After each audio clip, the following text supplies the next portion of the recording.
Hi, I'm Randy, and today we're going to be planting bare root roses here at one of my favorite places in the world, Sutter Health Park, home of the river cats.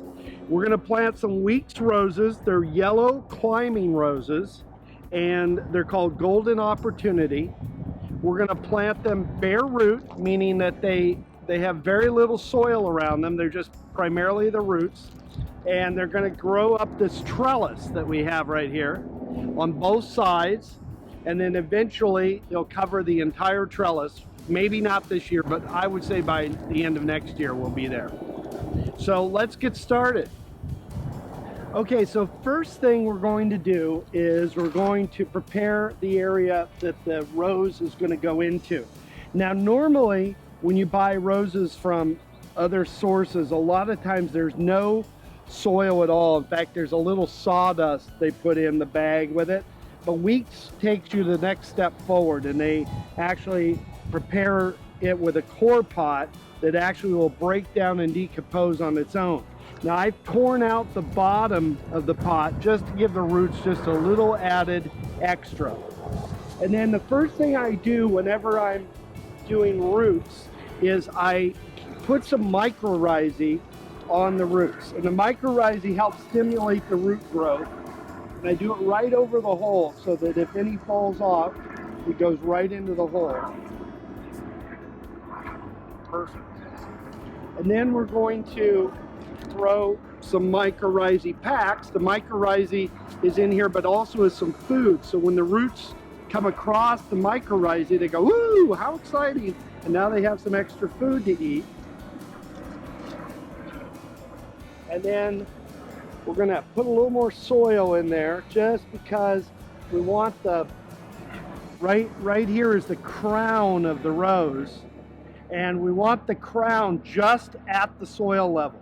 And we don't want to put it too far up because it makes the root system unstable, and the crown is where the graft was done to put that particular type of rose on. So we're going to put this down, setting on top of some of the soil. We've got our Mycorrhizae packs in it, and now we're going to just start backfilling the hole with dirt.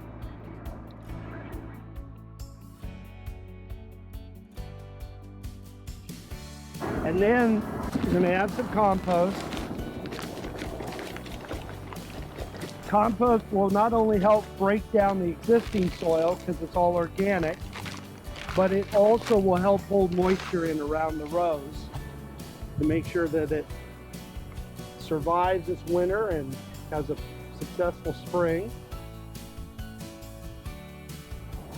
Now at this point, if I had any limbs on the rose, any of the stems that were brown or black or didn't make it, this would be the time to cut them all off. But these all look green. In fact, a lot of them have growth on them already. And the last thing we're going to do is we're going to put on some compost tea.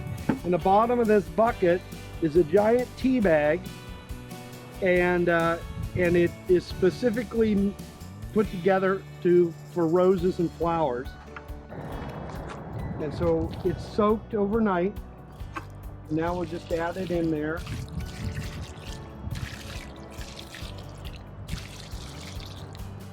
Let it soak down. This also helps compress the soil because the soil needs to get down around the roots, and as much as I push it, the water still does a better job of holding everything in place. We got our first rose planted. Now I'm going to go over here on the other side, and I'm going to plant one over here too. Before we get started, we're going to take the Mycorrhizae and we're going to put them all over the roots and in the ground too, so that it stimulates root growth. That's what we want. We want active roots. And then we're going to throw in these special packages. They look like tea bags. They're called microstarts, and they're feeders, and they also contain Mycorrhizae as well. And then we're going to just start backfilling the hole.